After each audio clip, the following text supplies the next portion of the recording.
but not in the studio, but on two phone lines we've patched together through the desk. So I don't know how this works, and I don't know where they are, but we are joined by Damon Albarn and Robert Smith. Evening, gentlemen. Hey!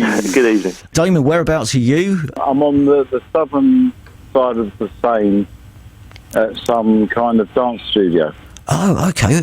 Can we ask what... I've just had some amazing Congolese buffet. I'm doing this thing called Le Vol de Boli, which translates into English means the Fest of the Boli, which means the Fest of the African spirit. How many plates have you been spinning during your time in lockdown? I mean, I know you never stopped working, and I know you've obviously with your own studio. I guess it was slightly easier to carry on writing and doing things.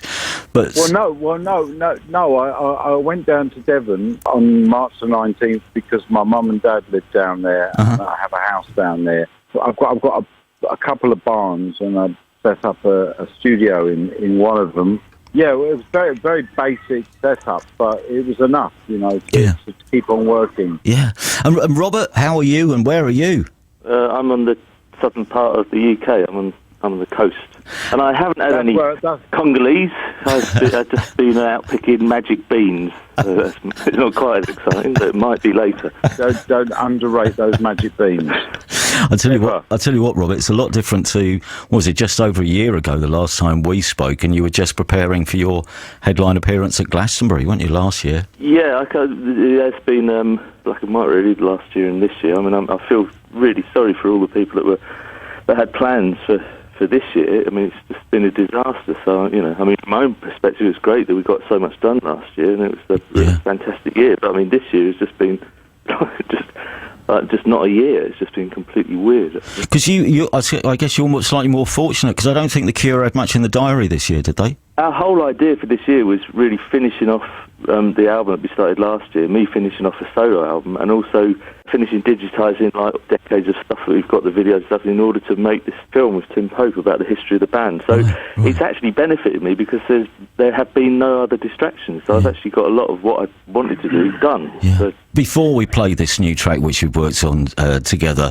Damon, just for people who may not have kept up to speed with the Song Machine collection, the idea of what you've been doing, which obviously Song Machine, the album which is coming, is a culmination of a series of songs and accompanying videos which have been released in a series of episodes featuring a series of very diverse guests. But just off air, Robert was asking you, did you know where you were going with this project when you started? And you said... No. Absolutely no idea. And, but isolation in its kind of...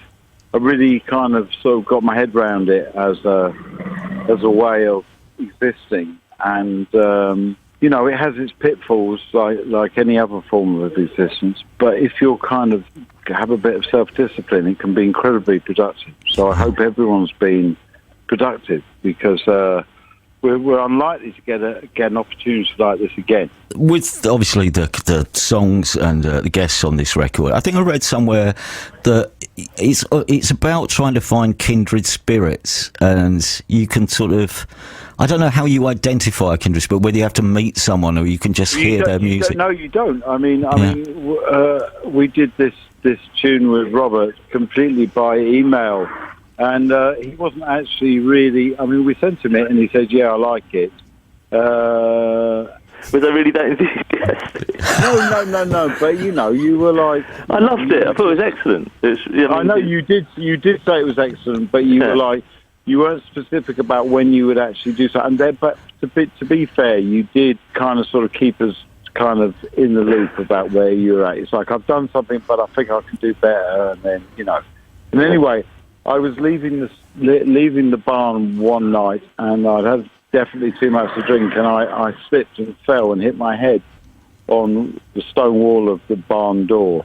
And I woke up in the morning with this huge, great bump, thankfully nothing else. And I sent an email, I don't know, it'd been about 6 o'clock in the morning, to Robert, and he answered it immediately and said, I'm gonna finish it now. But I don't know. I just maybe it was my near-death experience that, like. I felt ripples in in the force, and I thought I better get this done. Well, I tell you what though. Exactly. That's how I interpret it anyway.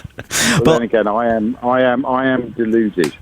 I imagine though, Robert, although you have worked with other artists over the years, I imagine not a day goes by without, I don't know, a Hungarian goth metal band sending you a request for a guest appearance. But there have been a lot more than usual through the lockdown period. I suppose people are thinking, like, what funny that, isn't it? what should we do? But generally speaking, I've done just a couple of other things this year, a couple of other collaborative things. Nothing like this Gorillaz thing. But yeah, it just came out there. And I suppose I was in the middle of doing a couple of finishing off the big song at the end of the Cure album, which is sort of like 10 minutes of just like intense doom and gloom. And this dropped out of my inbox, and I thought, it's great. I went outside and listened to it a few times. I also had a couple of drinks, so I thought I lit a fire. It was actually had a different title. It's called Elk People, and I thought, I can get into this. It's a bit sort of, reindeers pissing in the snow kind of thing. But it had this sense of like travel to it, and I thought, and I was just standing there, I was thinking, like, a lot of nights I'm outside, like, stargazing, because it's one of my passions. And you especially like my niece's trumpet, because that was the clincher. All my family went down to this place in Devon, and there came a day when my 9-year-old niece, I was like, "Come on, you play the trumpet. Come on, come in the studio and do something." And she did that, and then I think that was the reason why Robert I must admit, himself. Yeah, I think in my first reply, I was like, it's great, particularly the trumpet. Yeah, exactly. No, but I've registered her for PPL, so hopefully, when she's older, she'll understand. Yeah. And when you've managed, you've got someone you're going to work with, and they've said yes, and have you already got the idea for a song, and you ask someone to do it because you think they'll fit, or are you writing around them, Damon? And then when it comes, no. What I gave Robert was something very vague. He completely and utterly, he made it what it is. And are you very sweet?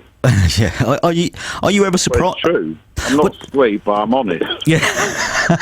You can be both, Damon. Come on. Yeah, exactly. Sometimes people misinterpret it as sweet. I'm just honest. Is there any point where people have really surprised you as they've come back, and their vision of what you've given them is something which has surprised you? I mean, in a good way, mate. Oh, we lost the line. Really? The caller. I was going to pretend to be him and answer then. Missed my chance. And now that I've said it out loud, I probably have just realised it wouldn't be the best idea. No, probably not. Well, seeing it from the other point of view, just to answer it from actually that you were saying about like Hungarian goth metal and stuff. It's amazing that most of the stuff that I'm sent to collaborate on is actually not anything like what what the Cure does and what we kind of know. I'm not really sure what we're known for anymore, but it isn't a natural fit. And it's actually those things that over the years I've found the most attractive thing to do, because it kind of just pushes me outside of where I normally am, and I enjoy that feeling of, there's a great sense of release doing this Gorillaz thing, because it's just I can muck about with it, I can add stuff, and it was a lot of fun, I suppose. So I'm back. Welcome back. One thing from the videos, and not all the videos feature the people who've made the track in the videos, but in the videos where you do appear, you look like you're having an absolute ball in your studio and wherever you're recording.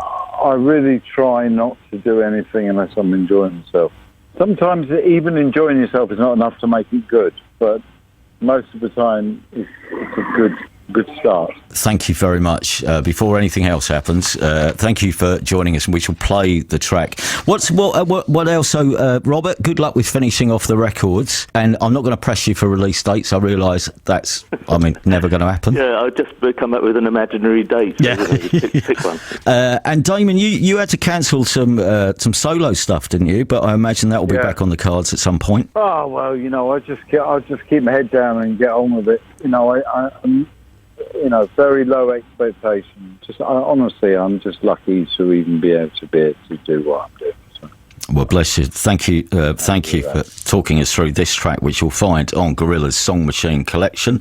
Season 1, it's out on October the 23rd, and this is on it for the first time anywhere on radio. Hey. This is Strange Times.